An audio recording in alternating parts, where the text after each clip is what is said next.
the little girl should have been dead long before the dog ever found her. That was the first thing the retired soldier understood when his German shepherd stopped in the middle of the storm, turned away from the safer road, and began dragging him toward a half-collapsed cabin no one in the valley had entered for years. Snow hit them so hard it felt less like weather and more like punishment. The mountain road had already vanished behind white sheets of wind, the truck half buried where he had been forced to leave it after a fallen pine blocked the pass, and everything in that freezing wilderness was telling a sane man to keep moving downhill if he wanted to live through the night. But the dog would not move. He stood in the drift with his whole body locked toward the abandoned structure above the ravine, ears high, chest heaving steam into the black air, and then he barked in a way the old soldier had only heard a handful of times before. Not warning, not aggression, not tracking. Urgency. Human urgency. The kind that means someone is still alive and running out of time. The retired soldier had spent most of his life learning the difference between sounds that matter and sounds that merely frighten weaker men. In war, that skill had kept him breathing. In civilian life, it had made him seem cold to people who mistook calm for emptiness. He was in his late 50s now, broad-shouldered but worn, with an old leg that hated cold weather, and a face that had long ago stopped asking strangers for comfort. He had not come onto the mountain that day looking for trouble. He had come for supplies, fuel, and 2 hours of ordinary road before the storm rolled in early and turned the whole route into a white grave with no markers. The German shepherd had been beside him from the moment the truck stopped moving, not as a pet but as the one living creature left in the world whose instincts he trusted faster than his own thoughts. The dog had aged too, silver touching the muzzle now, scars hidden under winter fur, but he still moved with the compact certainty of a working animal that had spent too long protecting human lives to ever become soft. When he pointed himself at that ruined cabin in the storm and refused every command to leave it alone, the old soldier did not ask why for long. He just swore under his breath, tightened his coat collar, and followed. The cabin stood on a small rise above the ravine where old logging crews had once kept tools and shelter before the lower roads washed out. Most of the roof on the north side had caved in years ago. One shutter hung loose. The porch railing had rotted away. Snow packed against the walls in shoulder-high drifts, and the windows looked black and dead. Nothing about it suggested life. That was exactly what made the dog's behavior worse. The shepherd lunged forward through the drift, climbed the broken steps in 2 hard bounds, and threw himself against the front door so violently the old boards shuddered on their hinges. Then he barked again. Loud. Sharp. Desperate. The old soldier reached the porch just in time to hear it, barely there under the screaming wind, so faint he almost thought memory had invented it. A child crying. Not loudly. Not even clearly. Just one broken, shivering sound from inside the dark. Every decision after that became automatic. He drove his shoulder into the warped door once, twice, then stepped back and kicked beside the rusted latch until it would split inward and stale black cold spilled out. The dog was inside before the opening was wide enough for a man. The old soldier pulled a flashlight from his coat and swept the beam through the front room. Broken table. Iron stove long dead. Snow blown through the collapsed roof.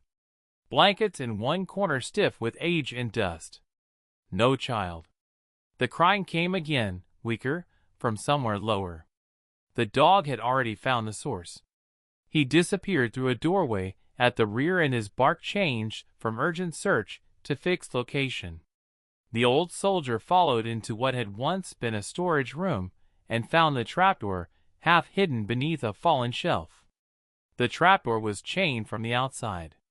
That detail hit him harder than the storm. Cabins rot. Roofs collapse. Roads wash away. But doors chained from the outside do not happen by accident. The German shepherd clawed at the wood so hard splinters jumped into the air. The crying below came once more, small and hoarse, and so weak now it barely sounded human. The old soldier dropped to one knee, pulled his pry bar from the pack, and fought the frozen chain until his fingers went numb inside the gloves. The padlock had rusted, but rust does not make metal kind. He tried the pry bar, then the butt of the flashlight, then finally pulled the revolver from his waistband and shot the lock point blank. The blast inside that dead cabin felt like thunder in a coffin. The dog flinched once and immediately went back to the door. The trapdoor lifted with a scream of swollen wood. Cold air rose out of the dark below, carrying mold, damp dirt, and the old sour smell of a place sealed too long. The flashlight beam dropped into a narrow root cellar lined with stone and wrought dark beams. At first the old soldier saw only shelves, crates, broken jars, and blankets heaped against the far wall. Then something moved under the blankets. Small, human. The German shepherd made a sound then that the old soldier had never heard from him before. Not bark, not growl, not command. A low, aching sound of recognition, as if the dog already understood what kind of terror had been left alive down there. The old soldier descended 2 steps, then 3, boots slipping on damp wood, light shaking once in a hand that almost never shook anymore. She was curled into the corner with both knees pulled to her chest, wearing a pink jacket so dirty the original color had almost disappeared beneath mud and old dust. Her face was hollow with cold, lips cracked, hair tangled and matted under a child's wool cap, and one side of her cheek was bruised yellow-purple with fading damage that had not happened today. She could not have been older than 7, maybe 8. Her eyes found the flashlight and clenched shut at once, but when the dog edged closer and lay down at the bottom step instead of rushing her, she opened them again and stared at him like he was the first safe thing she had seen in a very long time. "Don't let him go," she whispered, voice shredded by cold and fear. The old soldier felt something inside his chest turn to ice sharper than the mountain air. Not because she feared the dog. Because she feared the dark if the dog moved away from it. He holstered the revolver slowly and crouched low enough not to tower over her. "He's not going anywhere," he said. "Neither am I." The girl's gaze remained fixed on the German shepherd. Smart. Her children often trust animals before men. The dog understood too. He stayed low, head tilted slightly, body turned sideways to look smaller, all the lethal force in him hidden behind patience. The old soldier slipped off one glove and touched the girl's wrist. Freezing. Too light. She had been here long enough for starvation to start hollowing her out. He scanned the cellar quickly now that his eyes had adjusted. 1 bucket. 1 empty plastic bottle. Some canned food opened with a hunting knife and left beside the wall. A blanket pile. No stove. No proper bed. No child lives like that by mistake. Somebody had put her here. Somebody had come back enough times to keep her barely alive. "Can you stand?" he asked. The girl's lips trembled. "He said he'd come back if I screamed." The old soldier kept his face still with effort. "Who said that?" She swallowed but said nothing. Her eyes had gone to the trapdoor above them now, not with hope, but with the learned terror of someone who expected it to open for the wrong reason. The old soldier followed that look and saw what his urgency had almost missed. Fresh boot prints in the damp at the cellar edge. Not old. Recent. Somebody had been here not long before the storm buried the road. The food was recent too. So was the bruising. This was not an old abandoned horror they had stumbled onto by chance. It was active. Ongoing. Someone was using the storm to hide a living crime. The German shepherd lifted his head sharply toward the broken cabin above. The old soldier heard it half a second later. Boots on the porch. Not 1 set. 2. The storm swallowed most sounds, but not all. Enough remained. A board creaking under weight, wet snow knocked from boots, the slow, careful movement of men who think they are arriving where no one else should already be. The old soldier's body went still in the old way, all emotion pushed behind function. He looked at the girl, then at the dog, then at the narrow cellar and the trapdoor above. No easy exit. No back tunnel. No time. Whoever was upstairs had likely come to check the cabin, maybe because of the storm, maybe because the road washout delayed them, maybe because they believed no one else could possibly have reached the place alive in weather like this. But the dog had. And he had followed. And now whatever this mountain had hidden in white silence was about to realize it was no longer alone. The child saw his face change and shrank deeper into the blankets. "Don't let him take me," she whispered. The German shepherd rose without a sound and placed himself between the girl and the cellar stairs. Above them, the front door moved on broken hinges. And a man's voice, muffled by wind and distance, but close enough now to become real, said the worst possible words the old soldier could have heard in that cabin. "Check if the girl's still alive." The old soldier killed the flashlight at once. Darkness swallowed the cellar so completely that the little girl sucked in one sharp panic breath, and the German shepherd, already between her and the stairs, shifted backward just enough for his flank to touch her knees. It was a tiny movement, almost nothing, but it steadied her more effectively than any whispered promise would have. The old soldier drew the revolver and listened. Above them, boots crossed the front room slowly, not the uncertain movement of stranded travelers looking for shelter, but the measured pace of men checking a place they already believed belonged to them. One step. Pause. Another step. The old soldier could picture it clearly without seeing it. The ruined table, the dead stove, the broken roof line, the shelf dragged across the trapdoor, now shoved aside. Whoever stood up there had noticed that change already. Whoever they were, they had come expecting the girl, not company. "Storm shifted the damn door," one voice muttered above. Another answered, lower, harder. "Then check the cellar." The old soldier's mind arranged the problem with the same brutal calm that had once kept younger men alive under artillery, and in alleys where no map stayed true for long. 2 men minimum. Maybe more outside. Narrow stair. No cover once they committed down the steps. Child too weak to move fast. Dog alert, silent, ready. Whether bad enough to blur sound and sight, but not bad enough to protect them forever. He could shoot the first man cleanly if he had to, maybe the second too, but gunfire in that little cabin would lock everything into blood fast, and blood fast is rarely the same as safe. He needed seconds. Confusion. Fear. The kind of break in rhythm that makes bad men react before they think.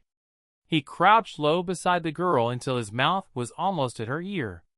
"Listen carefully," he whispered, voice quieter than the storm outside. "Do not move unless I touch your arm or the dog touches you first. Do you understand?" In the black, he felt rather than saw her tiny nod. Her hands clutched a filthy blanket so tightly the fabric crackled. "What's his name?" she breathed, not because the moment invited conversation, but because terrified children reach for the nearest living certainty they can hold. The old soldier looked at the broad dark outline of the German shepherd blocking the stairs. "Rook," he said. The dog's ears twitched once at the sound of his name, but he did not take his eyes off the darkness above. The trapdoor shifted. A blade of gray storm light cut across the upper stair for 1 second, then vanished as somebody above positioned himself over the opening. "You hear that?" the first man whispered. "No." The second voice sounded closer now, maybe crouched near the cellar lip. "Just get down there." It creaked under shifting weight. A boot touched the first step. The old soldier let the man take 2 steps into the dark before he moved. Then he picked up one of the empty jars from the lower shelf and hurled it hard into the opposite corner of the cellar. Glass exploded against stone. The girl flinched. The booted man on the stairs cursed and swung his light instinctively toward the noise. That was all Rook needed. The German Shepherd launched upward like a section of darkness suddenly deciding to kill. He did not go for the face. He hit the man high across chest and shoulder, turning balance into collapse and stair space into screaming wood. The flashlight flew. The man crashed backward into whoever waited above him, and both of them slammed into the trapdoor frame in a tangle of limbs, snow, and shouted panic. The old soldier came up the steps behind the dog with the revolver already aligned, reached the top in time to see the first man trying to shove Rook off with one forearm, while the second fought to draw something from his coat. The soldier kicked the second man's wrist against the floorboards hard enough to make the weapon skid into the far wall, then drove the revolver into the first man's cheek. "Hands!" he barked. The command was old enough in his bones that it still carried real authority when he used it. For one fraction of a second the room froze around it. The first man, pinned partly under the dog and partly under his own bad decision-making, stared wide-eyed with blood where Rook's teeth had opened the skin along his shoulder. He was younger than expected, maybe mid-30s, heavy winter jacket, shaved head, local build. The second man rolled onto one knee, face pale with pain, and looked from the gun to the dog to the open storm beyond the broken front door, calculating escape. Good. Let him calculate. Men who calculate can be manipulated. Men who commit require killing. "Where are the others?" the old soldier asked. Neither answered. Rook deepened his grip slightly. The first man gasped. "Where are the others?" "Just us." The kneeling man snapped too quickly. "Lie." The old soldier could hear it in the speed. He had heard better liars cry under worse conditions. "Bad answer," he said. Then movement flashed in the doorway behind them. A third man. He came in low from the porch with a shotgun already half raised, using the storm-dark opening as cover, and for one brutal instant the old soldier knew the geometry had gone bad. Too close. Too many bodies tangled with Rook and the first man. No clean shot. No room. He dropped sideways on pure reflex and shouted one word. "Down!" Rook obeyed faster than thought. He released the first man and drove him sideways just as the shotgun roared. The blast tore through the cabin room and splintered wood, flying stove rust, and shredded blanket stuffing from the far cot. The second man screamed where pellet fragments caught his leg instead of the old soldier's chest. The first man howled because the dog's redirection had turned him into partial shield. The old soldier hit the floor hard on his bad shoulder, pain flashing white-hot through him, but the drop kept him alive. He fired once from his back at the doorway. The round struck the shotgun barrel and drove the third man's weapon offline. That did not stop the man. It only made him angry. The room dissolved into close violence. Rook left the first attacker completely and hit the shotgun man full force before the weapon recovered, slamming him into the doorframe so hard the whole cabin shook under the impact.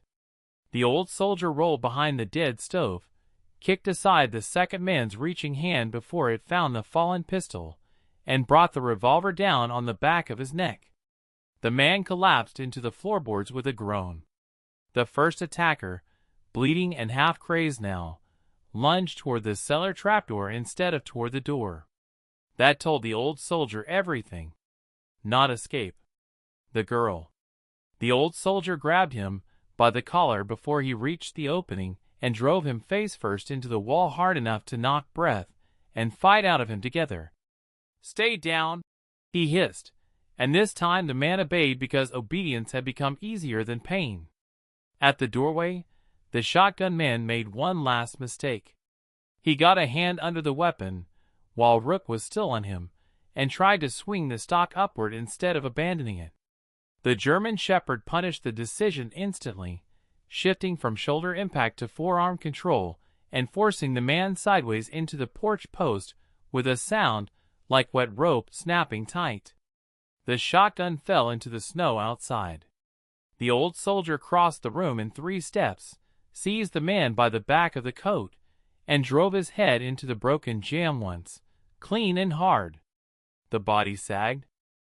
Rook released on command and backed off, chest heaving, eyes bright and fixed, waiting for the next instruction instead of indulging the instinct to finish what had started. That obedience, always that obedience in the middle of chaos, hit the old soldier deeper every time he saw it. For 2 full seconds the only sound was wind screaming through the busted door, and the weak crying of the little girl below. Then, from somewhere outside and farther downslope, an engine revved. Not leaving. Approaching. The old soldier crossed to the doorway and saw headlights moving through the storm below the cabin, bouncing hard through white sheets between the trees. Bigger vehicle this time. Maybe a truck. Maybe the one these 3 had arrived in. The light cut once across the ravine edge and vanished behind spruce, but it was enough.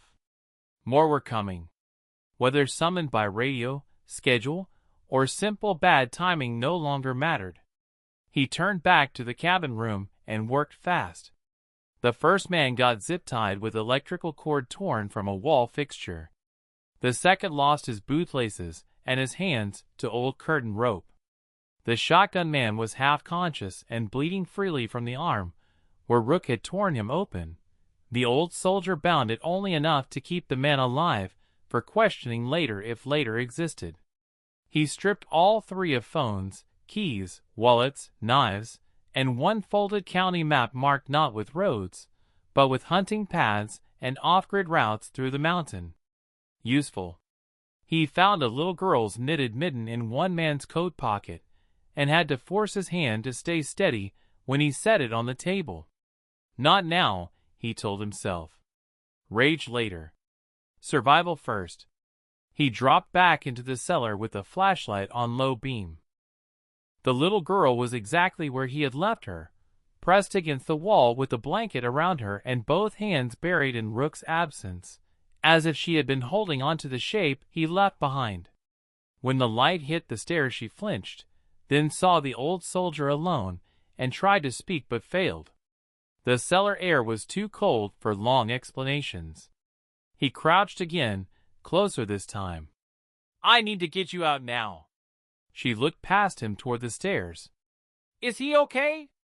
That almost broke something in him, not because it was unexpected, but because of how quickly children transfer trust to the first creature that proves worthy of it. "He's okay," the old soldier said. "He's coming with us." He slipped off his heavy coat and wrapped it around her shoulders. Up close now, he could see more than cold and hunger. Bruises in different stages along one arm. Rope marks at the wrist. A healing cut near the hairline.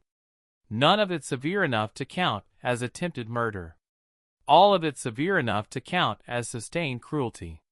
"How long have you been here?" he asked. Her lips trembled. "I don't know. Do you know your name?" She hesitated, as if even names might no longer be safe to give. "Lena." Good. A name. Real. Alive. "Okay, Lena. I'm getting you out of here. But you have to do exactly what I say." At the top of the stairs, Rook appeared again, filling the opening with dark fur, breath, and absolute attentiveness. The moment the girl saw him, her breathing steadied a fraction. The dog descended halfway, not crowding her, just lowering himself enough that she could reach if she wanted to. She did. One small frozen hand landed in his neck fur and stayed there. The old soldier looked around the cellar one last time and found what he had somehow missed in the first rush. A child's drawing tucked behind a crate. Crayon on feed paper. A square house. A big black and tan dog. A little girl under a yellow sun. No storm. No cabin. No men.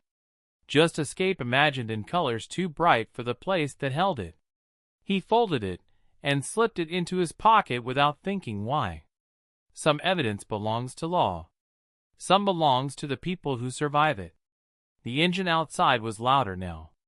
Much louder. He carried Lena up the stairs because her legs failed on the second step and nearly folded under her. She weighed almost nothing.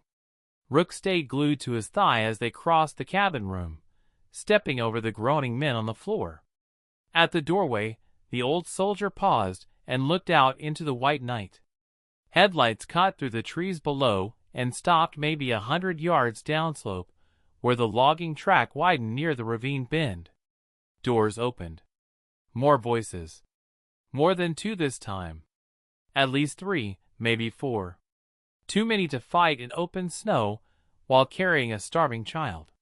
He pulled back into the cabin and looked for alternatives, mind moving over the structure the way it had moved over compounds and safe houses long before this mountain ever thought of becoming a battlefield. Front door compromised. Windows too exposed. No back road. Ravine dropped too steep with a child. Roof unstable. Then he saw it.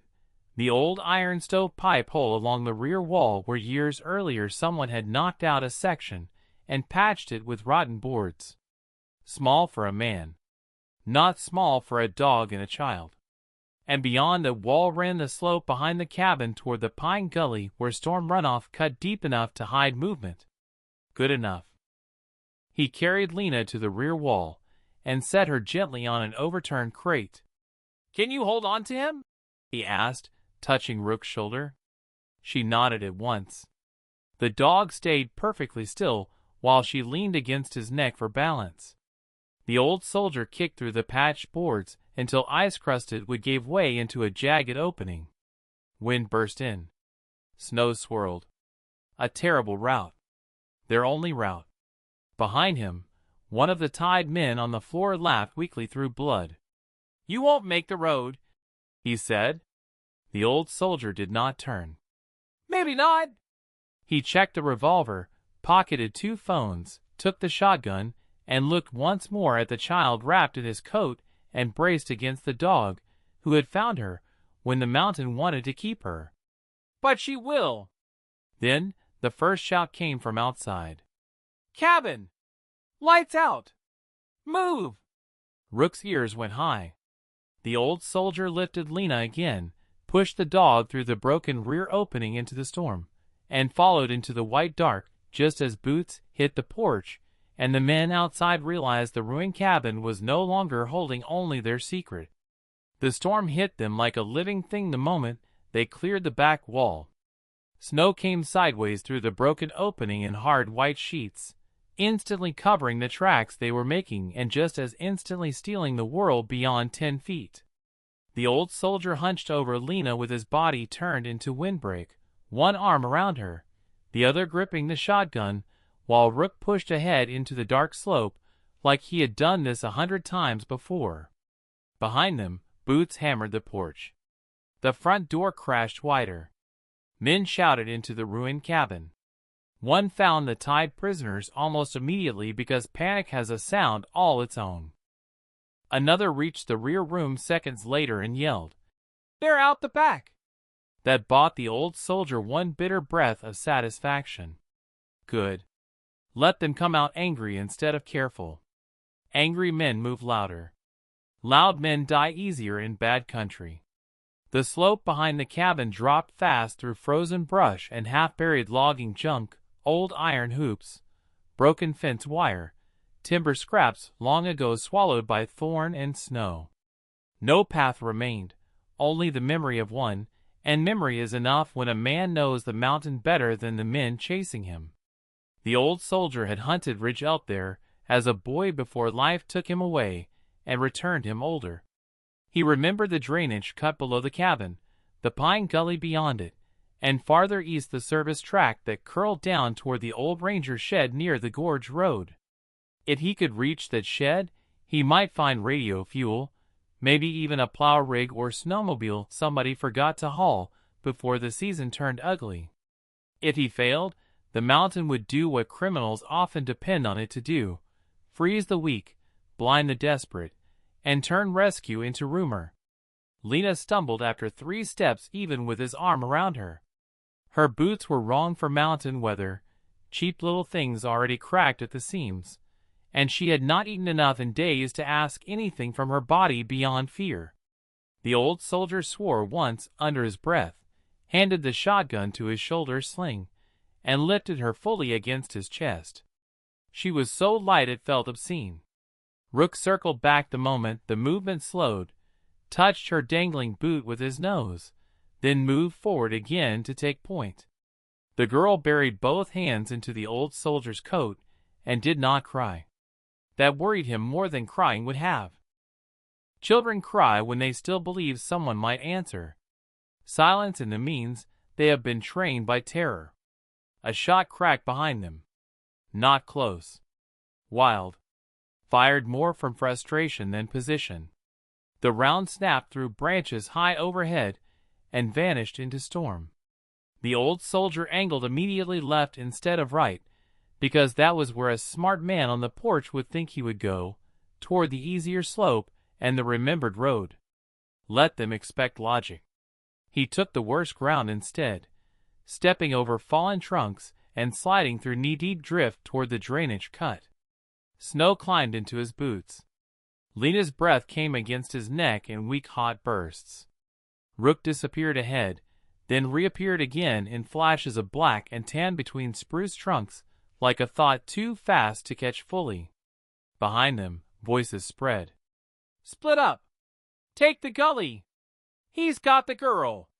That last line tightened everything inside him. Not because he had forgotten what mattered. Because hearing it spoken aloud by the men pursuing them stripped the whole night clean. This was not about silencing a witness anymore. Not only that, they wanted Lena back. Alive if possible. That meant she mattered in a way even he had not yet fully understood. Maybe she had seen faces. Maybe heard names. Maybe belonged to someone powerful enough that losing her would rip deeper into the structure hiding behind the cabin. Or maybe they simply needed the pattern to continue. Abduction, storage, transfer, silence. In systems like that, one rescued child is not only a moral disaster. She is a mechanical failure. Rook barked once ahead, short and hard. The old soldier dropped instantly behind a wind-fallen pine, taking Lena down with him. A second later, two flashlight beams cut through the storm 20 yards upslope, moving across the line, where he would have been if he had chosen the easier path. Good dog. Very good dog. The men above had read the terrain exactly as he expected. One swept his beam through the white, paused on the broken brush, then said, "He went lower." The other answered, "Then cut him off at the drainage." The old soldier waited until the lights moved on before breathing again. Lena's little body was shaking against him now, not from sobbing, but from cold so deep it had begun taking language away from muscle. He crouched close enough that his mouth almost touched her cap. "Stay with me," he whispered. Her answer was barely there. "I'm trying." They crossed the drainage cut 3 minutes later and nearly died there. What looked from above like a shallow gully turned out, under storm and dark, to be a narrow run of black ice over stone, with a crust of snow hiding the slickness. The old soldier stepped down first, boots searching, weight careful, Lena tight against him. The left foot held. The right went out from under him like the earth had been kicked away. He twisted on pure instinct, taking the fall into his hip and shoulder instead of crushing the child between himself and rock. Pain tore through his body, so cleanly it white-blinded him for half a second. Lena gasped once, but did not scream. Good. Or terrible. He couldn't decide anymore. Above the cut, Rook spun and came back instantly, front paws landing beside the soldier's chest, body braced downhill as if ready to stop gravity itself. The old soldier tasted blood where he had bitten the inside of his mouth open again. The girl was alive in his arms. That was enough to stand on. He rolled, shoved himself up against the rock, and found that his left knee was answering slower now. Not broken. Just angry, old, and no longer interested in pretending the night had not turned into war. The lights from upslope reappeared. Too fast. One of the men had moved better than expected and was already descending toward the drainage, with a flashlight tucked close to his chest to preserve night vision. The beam lanced once through the white, and caught the gleam of the old soldier's coat button before he flattened again. "There!" the man shouted. No more time. The old soldier shoved Lena toward the shelter of a root shelf just beyond the cut and pointed. "Stay behind him." He did not need to say who. Rook was already there, broadside, covering her with his body while never taking his eyes off the advancing light. The old soldier rose from behind the fallen pine, just as the pursuer reached the far lip. Not the smartest of the group. Smart men do not crest ridges with their light still on. The old soldier fired once. The flashlight exploded in the man's hand, and darkness swallowed the slope. The man cursed, fired wildly downhill, and the shot tore bark from the pine trunk inches above Lena's hiding place. That changed everything. The old soldier did not think after that. He moved. Fast, brutal, close. Up the cut, through snow and rock, into the man before the rifle settled again. They collided hard enough to roll together into the drift. A fist hit the old soldier's damaged jaw. He answered with the revolver, but across the temple. The man sagged but still fought. Then Rook came in from the side, not biting the throat, not killing, just hitting the gun arm with the full mass of his body, and turning the weapon harmlessly into snow. The old soldier tore the rifle free and slammed the stock into the man's ribs once, twice, until resistance left him. He didn't have the luxury of finishing the thought or the man. Another voice shouted from farther upslope. More movement. More lights. He stripped the fallen attacker of his pistol and radio, kicked both into his pack, and returned to Lena. "Can you stand now?" he asked. She looked at him with those hollow, terrified eyes, and shook her head. Honest answer. Better than bravery. He scooped her up again. Rook had already gone forward, but slower now, checking every few yards, not because he was tiring, though maybe he was, but because he had understood the shape of the chase. This was no longer blind escape. It was guided movement under pressure. He was screening the route, choosing their survival one scent mark and one pause at a time. They reached the pine gully just before full disaster. The gully ran deeper than memory suggested, its floor choked with fallen needles, snow pillows, and black trunks packed so tightly that even wind sounded trapped there. Good concealment. Bad visibility. The old soldier moved through it hunched, Lena wrapped in his coat against him, his own shirt now freezing under the open front where he had given her the only real insulation left. Rook threaded ahead, sometimes vanishing entirely in the storm dark and then reappearing where the path bent safest. Once he stopped and looked back so sharply the old soldier nearly walked into him. Then he saw why. The gully floor ahead showed fresh tracks. Boots. Small set. One person. Recent. Not one of the men behind them. Too light. Different tread. The old soldier crouched and touched the print. Snow was still settling into the edges. Minutes old, not hours. Lena saw the track too. Her whole body changed in his arms. Not with hope. With recognition. "He comes this way," she whispered. The old soldier looked down at her. "Who?" She pressed her face into his chest and went silent. Behind them, a radio crackled somewhere on the slope. One of the pursuers had finally found his voice again. "He's in the gully! Move east! Move east!" The old soldier's blood went cold for a different reason now. The cabin had not been the whole system. Of course it hadn't. Men who hide children in storm cabins do not rely on one room, one road, one pair of hands. They build routes. Backup routes. Transfer routes.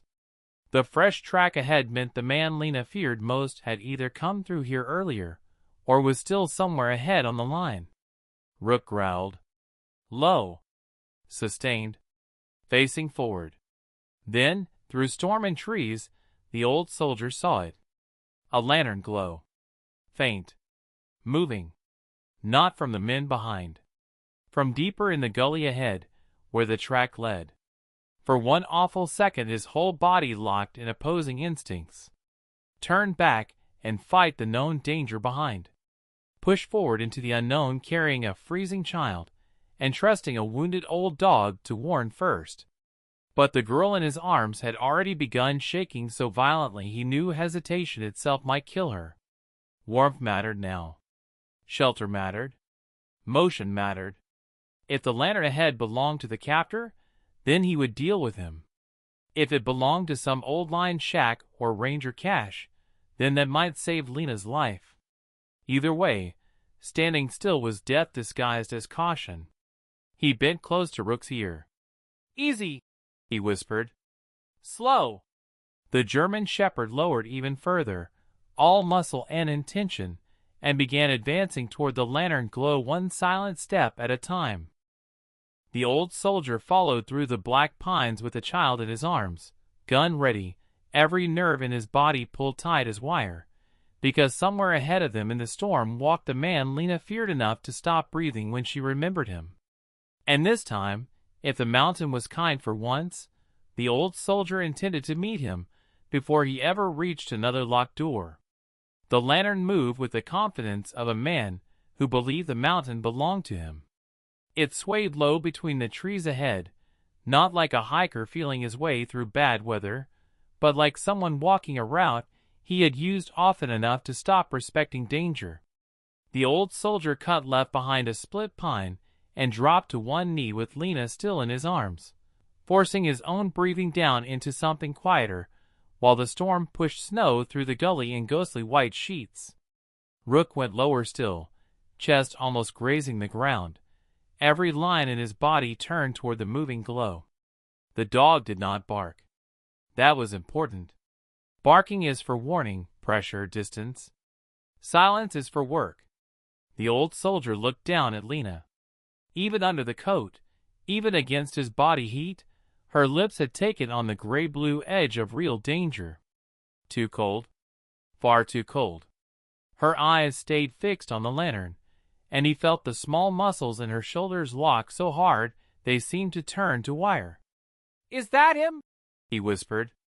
She nodded once without looking away. Good. A clean answer. Fear had not taken all the truth out of her yet. The old soldier eased her down behind the pine roots, and kept one hand on her shoulder, while he studied the lantern line through the trees.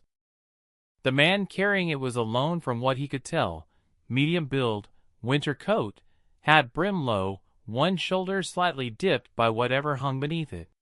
Bag maybe? Weapon maybe? Something in his gait bothered the old soldier immediately. Too relaxed for someone moving through a storm, while men with radios hunted nearby. That meant one of two things. Either this was the top of the chain, the one who feared nothing because everyone else around him existed to absorb consequences first, or it was a courier who believed routine was stronger than risk because routine had never failed him before. Either kind would do. What mattered was stopping him before he reached them, or worse, past them and doubled back toward the cabin route where more hidden paths might exist. Behind them, the searchers were louder now, boots breaking brush, lights slashing the higher bank, voices drifting down through snow and pine in bursts. "Cut lower. He can't move fast with the girl. Boss said alive if possible." Alive if possible. That phrase settled in the old soldier like poison. Not rescue. Not concern. Not even. Bring her back. Alive if possible meant value measured in use, not humanity. And if alive stopped being convenient, dead would do. The mountain had become one more piece of machinery in a system built by men who saw children as cargo and weather as cover. The old soldier had spent years telling himself civilian evil was somehow smaller than battlefield evil because it wore suits and borrowed laws and smiled in town parades.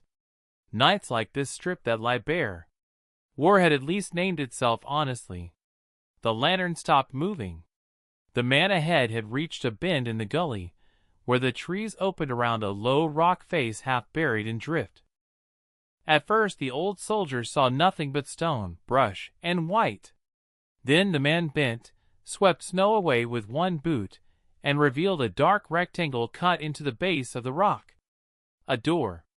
Small, reinforced, hidden under brush and weather, and the kind of patience only repeated evil invests in storage. The old soldier felt every possibility turn worse at once. This wasn't just a route. It was a place. A cash point. Holding room. Safe transfer stop. Maybe all three. The man with the lantern knelt to work a key or a latch, and for one brutal second the old soldier understood how close he had come to walking right past the real center of the mountain's secret, while thinking the cabin had been the whole nightmare. Rook looked back once, just long enough for the old soldier to see the same conclusion burning behind the dog's eyes in pure instinctual form. Not prey. Then Lena made a sound so small it almost didn't exist. "There!" she whispered. "He keeps the chains there." The old soldier's grip on the revolver tightened until the knuckles hurt. He did not let himself look at her then, because if he looked fully, if he let the words become image too early, rage would start steering, and rage is a stupid driver in tight terrain. Function first. He counted distance. 25 yards maybe. Wind cross-cutting left to right. Searchers behind on the upper bank closing slowly, not yet in sight of the hidden door. If he waited longer, the lantern man might disappear inside and turn the problem into a bunker fight. If he rushed too early, a single shout could draw everyone in at once and trap Lena between both dangers. He needed the man quiet. Fast. Before the latch turned. He leaned close to Rook and touched 2 fingers to the dog's neck. "Arm," he whispered. "Not throat." The German shepherd did not move. He did not need to. He understood. The old soldier settled Lena deeper into the roots and held her gaze for one clear second. "Stay here no matter what you hear unless I come back or Rook comes back. Understand?" She gripped the front of his shirt. "Don't let him see me." He put her hand around the small backup flashlight from his pocket, left switched off. "He won't." Then he rose into the storm and began moving. The old soldier had once crossed worse ground under machine gun fire, but not with this kind of pressure in his chest. Men on battlefields can become abstractions if you let them. Distance helps. Orders help. History helps. But the man at the hidden door was none of those things. He was immediate. Personal. The kind of evil that had looked into a child's face often enough for her to know the sound of his boots. That made calm harder. More necessary, too. The old soldier moved through the pines in a low half-crouch, using trunks and snow shoulders to break line, revolver up, breath controlled, boots placing where needles hit ice. The lantern man got the latch open and pulled the hidden door out against packed snow. A warmer, fouler dark spilled from within. The man started to duck inside. Rook hit him before the second foot crossed the threshold. There was no warning bark. Only impact. The German shepherd came in from the man's blind side and slammed him against the rock so hard the lantern flew from his hand and burst open in the snow. Oil flared once, then hissed under white powder. The man screamed, not from the bite at first, but from shock. He had not expected resistance here. Not in his own route. Not from a dog moving like judgment through the storm. Rook took the forearm exactly as ordered and drove the man sideways, twisting him away from the open doorway. The old soldier crossed the last 10 yards in 3 strides and buried the revolver muzzle under the man's jaw before the second scream finished. "Quiet," he said. The word came out low, flat, and absolute. The man froze. Not because of the gun alone. Because trained dogs teach a language of inevitability when they commit properly. Blood poured down his sleeve where Rook held him pinned against stone. Up close, he was older than the cabin men, maybe late 40s, face narrow, beard gone with winter neglect, one eye cloudy from an old injury. Not local poor. Not transit drifter either. Too organized. Too layered. Too equipped. A key ring hung at his belt beside a hunting knife, and a compact pistol that never made it clear because the old soldier stripped it free before the man's shaking fingers even twitched in that direction. "Who else is inside?" the old soldier asked. The man's lips peeled back. "You don't know what you found." Bad answer. The old soldier pushed the muzzle harder into the soft place under his jaw. "Who else is inside?" No answer. Rook deepened pressure just enough to make the man's knees buckle.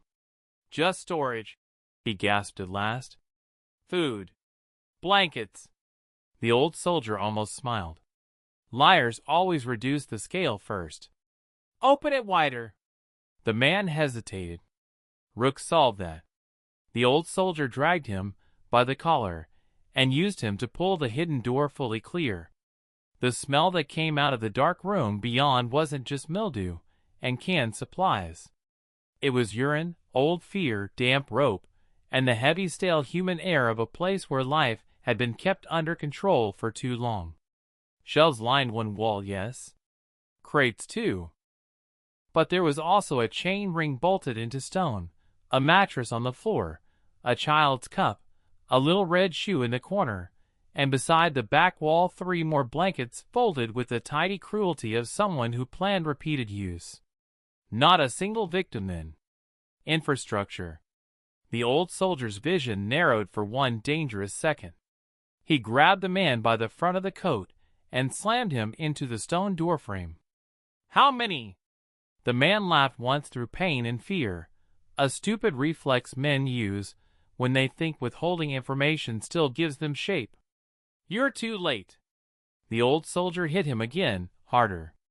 "How many?" "I don't know names," he snapped. "I just moved them." "There. Not the head of it then. A transfer man. A keeper. Sometimes that's worse." Behind them, one of the searchers on the ridge above shouted, "I saw light!" Another beam slashed through the gully trees, too high still, but closer now. No time. The old soldier ripped the man's radio from his coat and heard static, then a voice. "Marlowe? Check in." Marlowe then. Good. A name to hang on paper later, if paper still had enough decency left in the world. He shut the radio off and shoved the man face first into the snow. "Stay." Marlowe spat blood and pine needles. "Or what?" The old soldier looked at Rook. The dog's whole body was dark with snow and effort, chest heaving, eyes fixed. "Or he stops being polite." That finally broke some part of the man's courage. The old soldier turned to the hidden room and swept it once more with the recovered flashlight from Marlowe's pocket. Shelves of canned food. Water jugs. Thermal blankets. 2 sedative vials in a plastic bin. Children's clothes in stacked sizes. Rope. Duct tape. A ledger with dates and initials, not full names. He shoved the ledger and the vials into his coat immediately. Not enough to explain the whole system, but enough to prove method. Enough to turn accusation into evidence. On the back wall, scratched into the wood of one shelf with something sharp and desperate, were 3 lines cut by a child's hand trying to count survival. The oldest form of prison calendar. Lena had not been the first one brought here. He wanted to burn the place to its foundations. Instead, he forced himself to keep moving. He returned to Lena just as the first flashlight beam on the upper bank dropped lower and caught the disturbed snow near the hidden doorway. She was exactly where he had left her, knees to chest, one hand still gripping the dead flashlight, the other buried in the blanket around her shoulders. When Rook came back into sight, she moved before she saw the old soldier, reaching for the dog with a kind of desperate certainty that made his throat tighten. The German shepherd lowered his head into her hand for one fleeting second, then turned instantly back toward the upper ridge, because even now comfort came second to work. The old soldier crouched. "Listen to me. There's a hidden room in the rocks. Did he keep you there too?" Lena shook her head so hard the cap almost slipped off. "Only when people came." "Which people?" Her face changed. "Nice people." The answer was so small and so monstrous it almost didn't fit inside the weather. The old soldier went very still. Nice people. That meant buyers, donors, families, officials, whoever the system packaged cruelty for once the rough men had done the storing. He had suspected scale. He had not wanted this scale. Not in one mountain. Not in one county. Not with one child still warm against his borrowed coat. Above them a man shouted, "Tracks! Down there!" No more time. The old soldier took one last look at the hidden room, the rock face, the position of the door, and made a choice that would shape everything after. He grabbed Marlowe by the back of the coat, hauled him half-conscious to his knees, and dragged him forward into sight line of the upper ridge, just as the searchers reached the lip above. "Drop your guns!" one of them yelled. The old soldier shoved Marlowe hard enough that the man stumbled into the open and nearly fell. "Try me!" he shouted back. The searchline froze. Good. Even in systems built on disposable bodies, some bodies still count more than others. A flashlight beam locked on Marlowe's face. One of the men above cursed softly. Another said, "Easy! Easy!" Their whole posture changed at once. Less hunter, more containment. Better. Marlowe mattered. Maybe because of what he knew. Maybe because of who he reported to. Maybe because if he died, the whole chain would start cutting itself loose too fast. Whatever the reason, the old soldier could use it. He backed down slope with Lena in one arm, Marlowe's collar in the other hand, and Rook guarding the rear line like a moving wall of teeth. "You shoot," he called to the men above. "He dies first." The bluff was ugly but effective. He had no intention of executing a bound man unless forced by immediate threat. But they did not know that. And fear works best when the other side thinks you have already crossed lines they still hope are intact. "Where do you think you're going?" one searcher shouted. The old soldier looked east through the storm, toward the ranger track, the gorge road beyond it, and farther still the county edge where local power stopped being weather and started being jurisdiction. "Somewhere your boss can't buy first," he said. Then he turned, dragging their valuable man with him, carrying Lena, following the German shepherd deeper into the storm, because now he had more than a rescued child. He had a live piece of the machine. And somewhere behind him, for the first time that night, the men chasing them were afraid not just of losing the girl, but of losing the truth with her. The mountain narrowed into harder country the farther east they went. The trees thinned in places where wind had cut through for years, exposing black ribs of stone beneath the snow, then crowded back together so tightly in others that the storm noise changed pitch and seemed to whisper through the trunks instead of screaming over them. The old soldier moved through that shifting dark with Lena in one arm and Marlowe by the collar in the other for as long as he could, but bodies have limits even when fear keeps pretending otherwise. His left shoulder had gone from pain to deep grinding numbness, the kind that comes before the arm starts forgetting what strength belongs to it. Lena was featherlight, and still somehow too much. Marlowe, on the other hand, was heavy in the mean, deadening way grown men become when they stop helping gravity and start resenting it. Twice he stumbled on purpose and nearly dragged them all down. The third time, the old soldier spun him into a tree trunk so hard bark exploded under his shoulder blade. "You do that again," he said, voice so flat it barely sounded human. "And I let the dog decide if you can still walk." Marlowe looked at Rook and went quiet. Good. The German shepherd had taken over route selection completely now. He moved ahead 20 feet, checked the wind, circled back, then cut right or left in short decisive bursts that the old soldier followed without argument. There are times when human planning matters. There are other times when a dog smelling fear, oil, old blood, and open road through a storm sees farther than any map. This was the second kind of night. Rook had already saved them from 2 bad lines without needing permission, once by taking them lower under the searcher's light line, once by refusing a stand of pines that looked like shelter but hid a wind-loaded slope just waiting to avalanche loose under weight. The old soldier felt the dog's intelligence in every step now. Not abstract intelligence. Not tricks.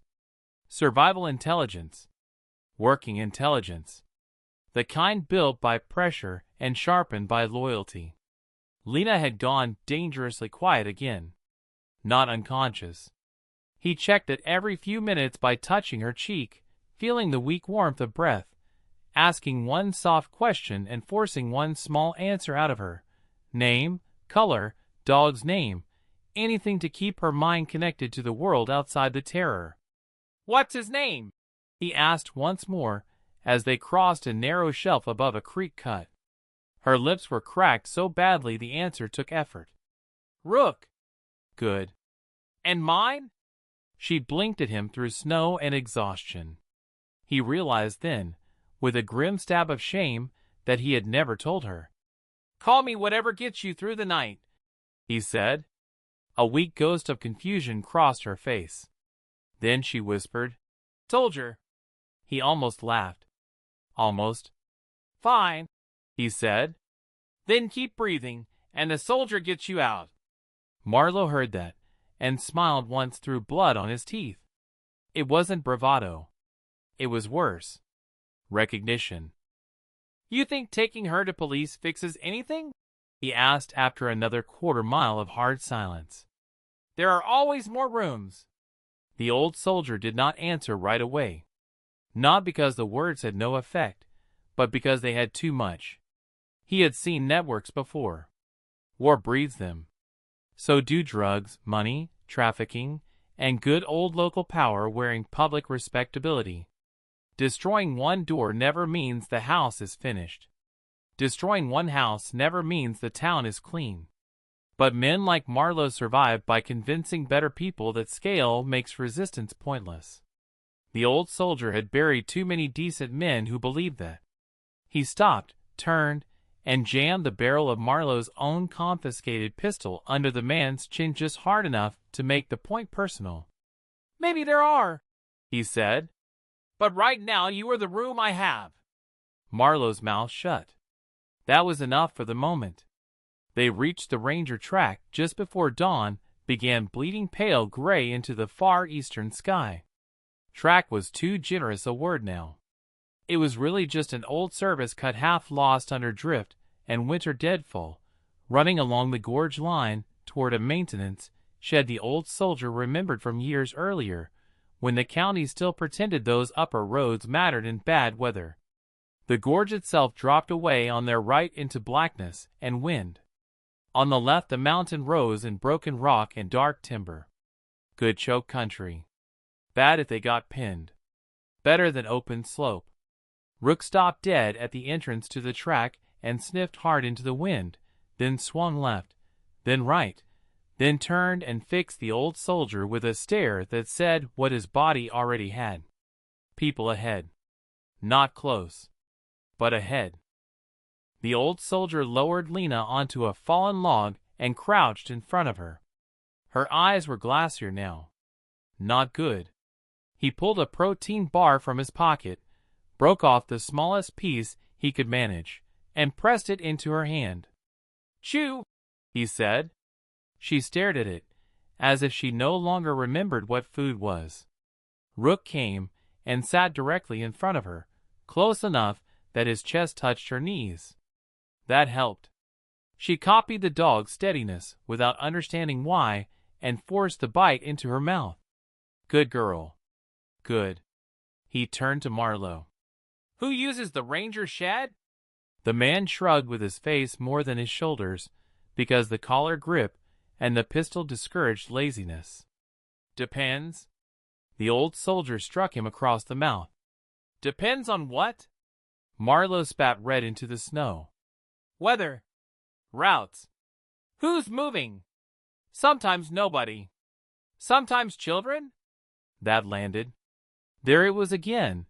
That tiny involuntary shift in the eyes men make when the lie they planned is smaller than the truth they accidentally carry. Not always. The old soldier held his gaze. That wasn't what I asked. Marlowe looked away first. Good. The ranger's shed appeared a few minutes later through the thinning storm exactly where memory said it would. Low-roofed, timber-sided, half buried in drift, one side sagging under years of neglect, the old state forestry emblem still barely visible under peeling paint. A utility plow rig sat crooked beside it under snow so deep it looked more like a failed animal than a vehicle. One window glowed faint yellow from inside. The old soldier stopped, so abruptly that Marlowe nearly walked into him. A lit window changed everything. Shelter, yes. But also people. Heat. Decision. Witnesses, or accomplices. Rook saw it too. His whole body lowered. Not attack low. Hunt low. Focused. Reading. He moved ahead 3 steps, then circled back to Lena instead of pressing forward. That mattered. If the shed had held clean strangers, he might still have been cautious, but he would not have anchored himself to the child first. Something about the smell inside told him the real danger line ran through her. The old soldier dragged Marlowe behind the plow rig and forced him down into the snow. How many? He asked quietly. Marlowe's breath smoked through his split lips. Maybe 1. The old soldier hit him again, not from temper, from calibration. How many? 2. Maybe 2. Armed? Marlowe hesitated. Bad choice. Rook's growl answered for him. Yes, he said quickly. But not like that. Like what? Not mountain hands. Cleaner. That was almost worse. Cleaner usually meant buyers, handlers, or somebody who did not spend much time in the dirt because other men existed to get dirty first. The old soldier looked at the lit window, then at Lena, then at Marlowe, and the shape of the thing became clear enough to freeze his blood a little more. The storm had disrupted a transfer. The cabin had not been an endpoint. The gully room had not been an endpoint. The ranger shed ahead was likely another handoff point, or at least a hold where a different class of predator waited in warmth, while men like Marlowe did the collecting. That meant something else too. If the right people were inside, they might matter more than Marlowe. The old soldier leaned close enough that Marlowe could smell the gun oil and blood on him. If you lie again, I leave you alive on the road and let them decide whether you're useful enough to save. Marlowe's fear shifted then. Not from the old soldier. From the people inside. Good. Useful fear. There's a woman, he whispered. And 1 man. He doesn't stay long. Just enough to sign and move. Sign what? Marlowe's eyes closed for 1 second, like a man already regretting being born with memory. Receipts. Placements. Whatever they call them.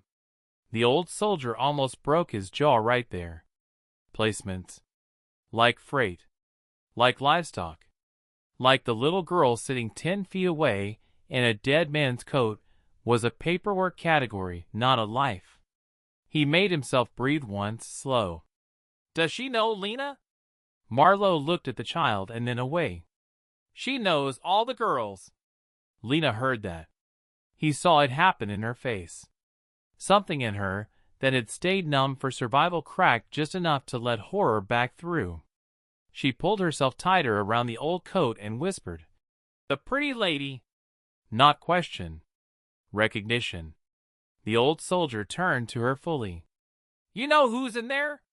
Lena's eyes stayed on the yellow-lit window. She smiles first. The mountain felt suddenly much colder than the storm justified. The old soldier worked fast after that. He tied Marlowe's wrists to the plow axle with stripped battery cable from the dead rig, left him kneeling in snow where he could survive if untouched and suffer if forgotten, then crouched in front of Lena again. "I need you to stay here with him, and with Rook for 1 minute." The word no formed on her face before she forced it down. Brave child. Broken child. She looked instead at Rook, as if the real question belonged to him. The German shepherd moved close, leaned his shoulder against her legs, then sat. That decided it. The old soldier pressed the spare pistol into the snow beside her, not because she could use it, but because sometimes visible protection steadies the mind even if hands are too small to fire it. "If anyone comes except me," he said, "you take his collar and lie flat." She nodded. He circled the shed through the drifted rear side, boots finding old packed ice near the foundation. The back wall held no second window. Good. The side had one fuel door, one locked storage hatch, and a stack of cut wood mostly buried under snow. The front entrance faced the track. Lantern light leaked beneath it. Voices drifted through the wall, faint but clear enough when he got close. A woman's voice first. Calm. Refined. Irritated. "Storm should have delayed them, not lost them." Then a man. Older maybe. Flat. Businesslike. "If the sheriff can't keep a mountain route clean for 1 night, we move south and burn the rest." Burn the rest. The old soldier felt the words, like a hand closing around his throat. Not because of metaphor. Because men who speak that way often mean records, places, witnesses, and bodies all together in one convenient fire. He edged closer to the side seam and listened harder. "What about the little one?" the woman asked. "If she's loose, she's a liability. If she's dead, she's weather." The old soldier closed his eyes once. Just once. When he opened them again, whatever mercy had survived the night in him had become colder, sharper, more selective. He stepped back from the wall, looked through the storm toward Lena and Rook behind the plow, then toward the shed door, and made a plan so quickly it almost felt like remembering instead of inventing. He moved to the cutwood stack, selected the driest split he could find, shoved oily rag from the dead lantern cache into the cracks, and jammed it beneath the fuel hatch. Not to burn the shed down, not yet, not with people and maybe evidence inside, but to create panic at the wrong wall. Then he crossed to the front, flattened beside the entrance, and counted breaths. 1, 2, 3. He struck the lighter. The rag took. Smoke crawled first, then a dirty orange flare licked along the split wood beneath the hatch. Inside the shed, the woman's voice changed. "What is that smell?" The old soldier kicked the door inward and entered on the sound of her surprise. The room inside was warmer than any place that deserved warmth. A stove burned red in one corner. Maps and clipboards hung on the wall. A folding table held forms, a thermos, a radio unit, and a silver pen beside a stack of manila folders. The woman stood nearest the table in a cream winter coat too fine for the mountain, hair neat, face composed in exactly the wrong way for a place like that. "Pretty," Lena had said. She smiles first.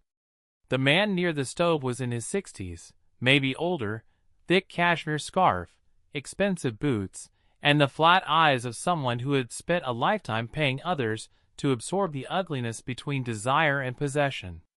Both turned toward him at once. The woman recovered first.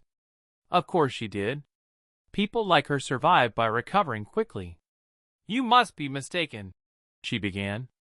The old soldier shot the radio off the table. Sparks burst. Static died. Both of them flinched. "Try again," he said. Outside, through the half-open door and rising smoke, Rook came into view beside Lena in the snow like judgment waiting politely for permission to enter. And on the woman's face, for the first time since he crossed the threshold, the smile disappeared. Part 6 Last ending thought. For a few seconds, Part 6, the woman's smile disappeared, and that mattered more than the gun in the old soldier's hand. Up until that second, she had looked exactly like the kind of person systems like theirs are built to protect. Clean coat, calm face, expensive restraint, the polished humanity of someone who believes civility can still control the room even when the room has already turned against her. The older man by the stove didn't move at all at first. That was worse. Men who panic can be broken quickly. Men who continue standing still after a radio explodes off a table are either very stupid or very protected. The old soldier had already seen too much that night to assume stupidity. Smoke from the fuel hatch began creeping under the rear wall in thin gray bands, enough to sharpen urgency without yet turning the shed into a death trap. Good. Pressure. He needed pressure. The woman's eyes flicked once to the folders on the table, once to the stove, once to the pistol in his hand, then through the half-open doorway to Lena and Rook waiting in the snow. Recognition changed her face completely. "Lena," she said softly, like she was remembering a doll left in the wrong room. The little girl recoiled so hard against the plow rig outside that the old soldier felt it in his own chest. Rook stepped instantly in front of her, broadside, scarfless, throat lifted, all the steady lethal certainty in him now focused on the woman inside. Good. Let the dog tell the truth before anyone else got to decorate it. The old soldier stepped fully into the shed and kicked the door shut behind him. The older man by the stove finally raised both hands slowly, not high, not in surrender, but with the insulting calm of someone who still believed negotiation belonged to his class. "You don't understand what you've interrupted," he said. The old soldier looked at the table. Forms. Columns. Initials. Dates. County abbreviations. Parcel numbers. Medical notes. Transfer references. There were names too, but not full names, never full names, because evil grows best inside paperwork when people pretend abbreviation is professionalism. Beside the folder sat a leather case half open, and inside it were photographs. Small faces. Girls. Different ages. Different coats. Same frightened eyes. The old soldier felt the whole night collapse into one final clean line then. The cabin. The hidden stone room. Marlowe. The county routes. The old nurse's ledgers. It all connected here. Not emotionally. Administratively. This was the handoff point. The place where suffering became record, where stolen children became placements and inventory and signatures. "I understand enough," he said. The woman tried a different voice then.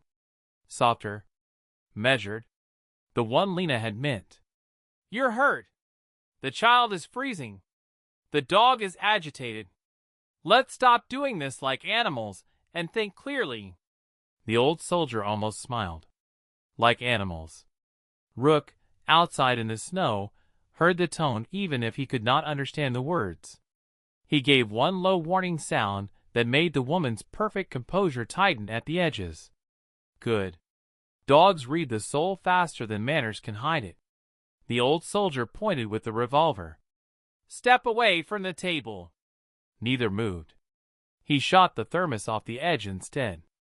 It burst against the wall in a spray of coffee and metal, and the woman flinched back at last.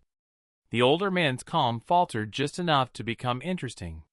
"You fire another round in here, and you may ignite the place," he said. The old soldier tilted his head slightly toward the rising smoke behind them. "That seems to worry you more than the girl." The woman's eyes narrowed. "Do you know who he is?" That question told him exactly what she thought still mattered. Name. Rank. Money. Reputation. The usual armor. "No," the old soldier said. "And you've got maybe 10 seconds left to make that irrelevant." Outside, boots and shouting echoed faintly through the storm again, farther down the track this time. The sheriff's people. Or the men who'd lost Marlowe. Or both. They were still coming. Time was breaking apart. The woman heard it too. "If you kill us," she said, "you die here with all of it. If you don't, there is still a version of this where the child survives." Lena made a broken sound outside the door. That was it. The old soldier crossed the shed in 3 strides and drove the older man face first onto the table hard enough to send folders and photographs sliding across the floor.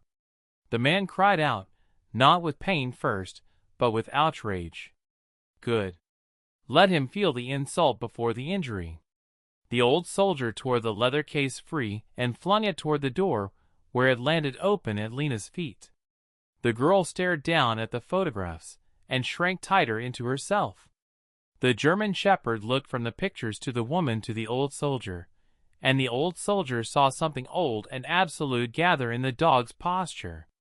Not attack. Judgment. The woman moved for the stove poker. Fast. Faster than he expected.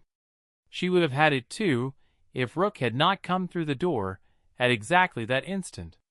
The German shepherd hit her in the ribs before the poker cleared the hearth, turning the strike into a collapse against the stove guard instead of Lena's face or the old soldier's knee.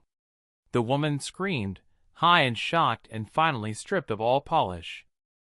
The old soldier kicked the poker away, caught her wrist, and forced her down beside the stove with the revolver against her temple. Rook backed off on command, but did not go far. He stood between the woman and Lena, with snow still on his shoulders, and the whole mountain in his eyes. The older man on the table began cursing then. Not for help. Not mercy. For names. Threats. People in offices. People in state positions. People in business.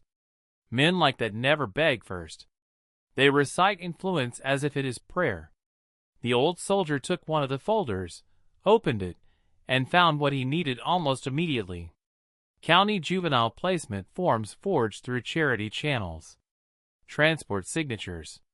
One state social worker stamp duplicated badly. A private clinic reference. Cash entries cross-linked to the old nurse's ledger style. This was enough. More than enough.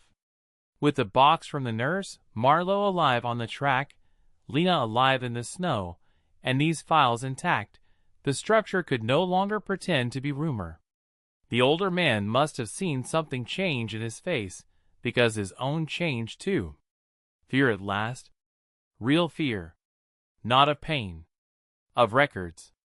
"Take the cash," he said suddenly. "Take the truck. Take the girl. Walk away." The old soldier looked at him for a long second, and then at Lena, who was staring not at the old man, but at the woman on the floor.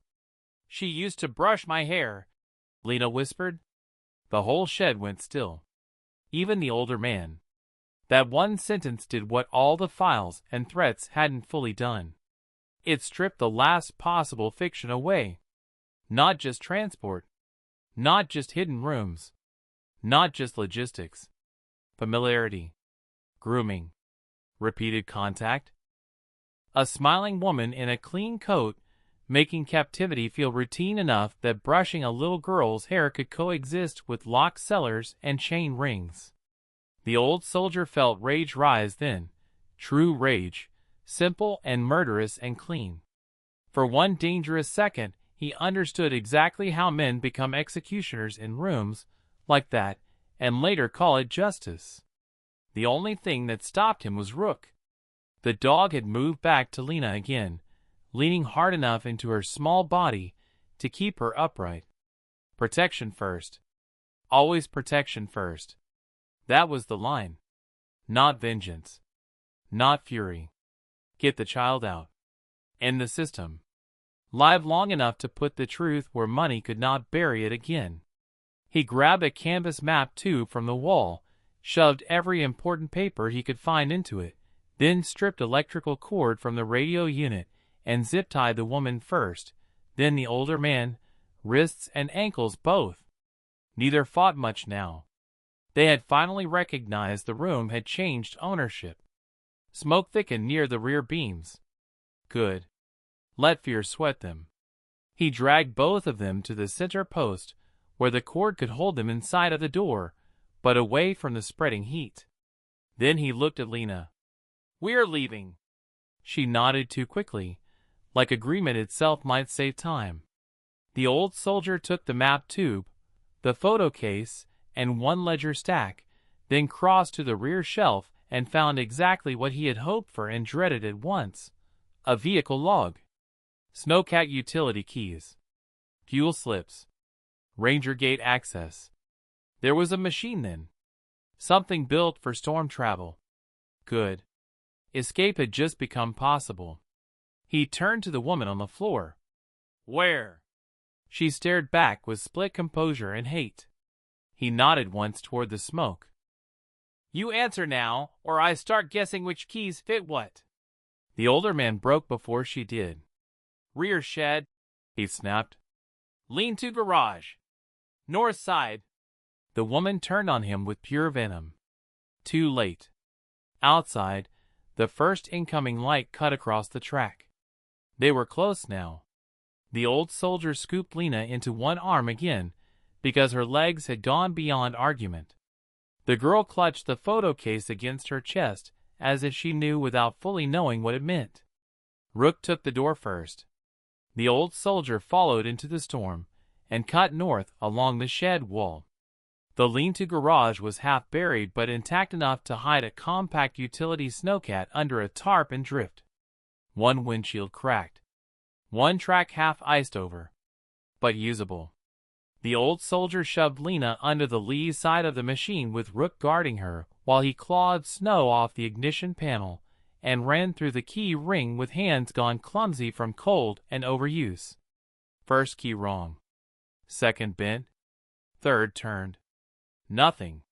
He swore once, low and vicious, and pumped the choke. Behind them, men reached the main shed. Voices. One shout at the smoke. Another at finding the captives tied. The old soldier could almost hear the confusion when they realized the people inside mattered enough that rescuing them would collide head-on with pursuing him. Good. Divide them. Make them choose. He turned the key again. The engine coughed. Again. It caught. The whole little machine shook under him like an animal jerking awake after sedation. Lena flinched. Rook didn't. He leapt onto the side rail and braced himself before the old soldier even shouted for him. The old soldier hauled Lena onto the passenger bench, threw the map tube and files at her feet, and slammed the machine into gear just as two men rounded the garage corner with weapons up. One fired. The round shattered what remained of the side mirror. The old soldier drove straight through the drifted front berm. Snow exploded around them in a white wall, and the snowcat punched out onto the Ranger track with both tracks clawing for grip. Behind, the men at the shed were still shouting, some running for vehicles, others dragging the woman and the older man clear of the smoke, because even monsters with money still count their own first. That bought the old soldier the only thing he needed now: distance. The snowcat wasn't fast. It didn't need to be. It was relentless. It dragged them east through the storm with an engine growl that felt like survival made mechanical. Lena curled against the seat, one hand buried in Rook's fur, the other clenched around the photo case and the old soldier's coat. Rook stood between them and the open side gap, tracking every movement in the white behind. The old soldier drove with his jaw set against pain and cold, and the growing numbness in his left arm, following the half-buried service markers he remembered from hunting maps and old county work crews. Gorge Road. Then the washed-out county turn. Then the state maintenance line. Then, if God or weather or plain machine luck held, the winter highway checkpoint east of the county border. Behind them, headlights appeared at last. Not one. Two. Pursuit. Of course. The old soldier didn't look back again after that. He didn't need to. He could feel the chase in the dog's body every time Rook stiffened, every time the animal's weight shifted on the rail, every time Lena's little fingers tightened in his fur. "Stay down," the old soldier said. Lena obeyed instantly.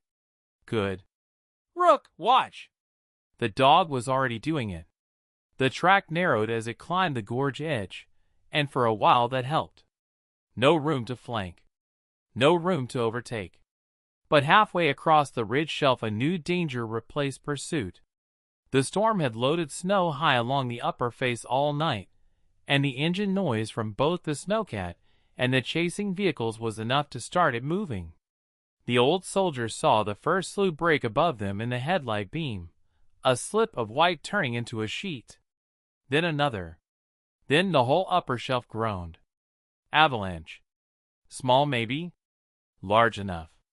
He dropped the throttle and angled hard left toward the lower edge. Not to outrun it. You don't outrun a mountain when it decides to come down, but to get out from the direct channel before the main weight released. The first wave hit the track behind them like a truck of powdered stone. One pursuing light vanished at once. The second slewed sideways. Snow and debris roared through the trees in a white wall that swallowed road, headlights, and shouting men together. The snowcat pitched hard. Lena cried out once. Rook braced and never left the rail. The old soldier held the machine in the skid by force more than skill, dragging it across the lower edge until the track found bite again. Then silence. Not full silence. Avalanche silence. The kind where the mountain seems to listen to what it has just done. The road behind them was gone. One pursuing headlight remained buried under drift and broken branches. The other, farther back, flickered once and died. The old soldier stared through the windshield at the white ruin filling the shelf behind them, and understood the simple, brutal truth. The mountain had chosen a side, not morally, not magically, but functionally. It had closed the road. Anyone still alive behind them was no longer in active pursuit. Lena slowly lifted her head from Rook's fur. "Are they coming?" she whispered. The old soldier looked east toward the faint glow of state road lights barely visible through thinning snow, and then back once toward the buried shelf, where the mountain had erased the last clean line of the chase. "No," he said. And this time, for the first time all night, he meant it. The state checkpoint lights rose out of the dawn like something from another world, clear, official, floodlit, lined with barriers and plows and cameras no county sheriff could turn off with a phone call. The old soldier drove the snowcat straight through the outer lane until troopers rushed the machine with weapons drawn and shouted commands through the cold air. He shut the engine off with hands that suddenly felt 40 years older than he was, lifted both palms from the controls, and said the only thing that mattered fast enough to beat bureaucracy. "There's a kidnapped girl in this machine, files on child trafficking at her feet, a live dog that saved her life, and enough names in that tube to bury a county." The troopers moved. Fast. The right kind of fast. Not local confusion. Not bought hesitation. Real response. One took Lena gently. One secured the files. One called medics. Another kept eyes on the old soldier until procedure and instinct both caught up with what was happening. Rook jumped down beside Lena and refused to let anyone separate from her until the little girl touched his neck and whispered, "It's okay." Only then did he allow the medic near.